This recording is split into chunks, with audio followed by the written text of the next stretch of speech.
Hej, jeg heter Asa og jeg arbeider til Synergi.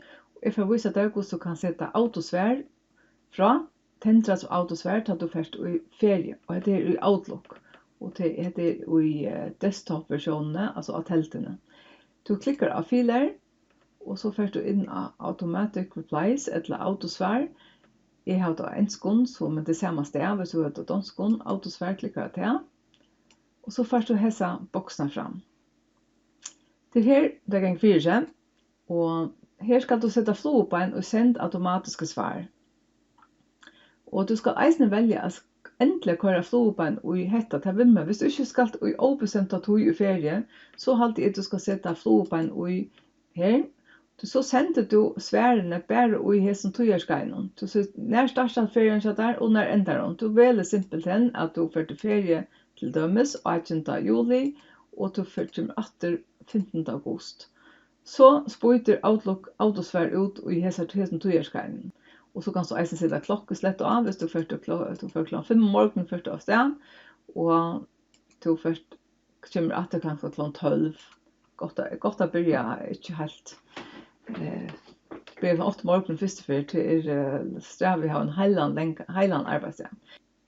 Så er det hver du skal sette autosværen inn. Hva vil du skrive til de som du sender til? Hvis du skal skrive til de som du arbeider sammen med, så de i tøyner fyrtøkket, inside my organization, så klikker du her og skriver du svære inn her til de som du arbeider sammen med.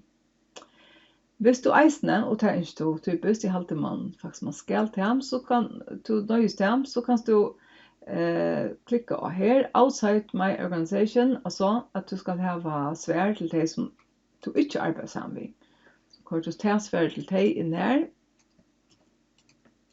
skriver du til ham her, og så nå har du gjort et svær, jeg har skrevet til svær av føreskånd til de som vi arbeider sammen med, og til de som ikke arbeider sammen med, har jeg valgt å skrive til enskånd.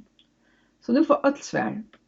Og jeg kan, hvis det er noen bestemte personer som skal ha et særlig svær, eller som ikke skal ha et særlig svær, så kan jeg sette noen regler opp for add rules, og så kan jeg annars utfylle dette, at jeg kan stå hytte etter, for jeg ikke gjør det her, men her er noen regler du kan sette opp hvis det er også spesielt at det er å sette opp.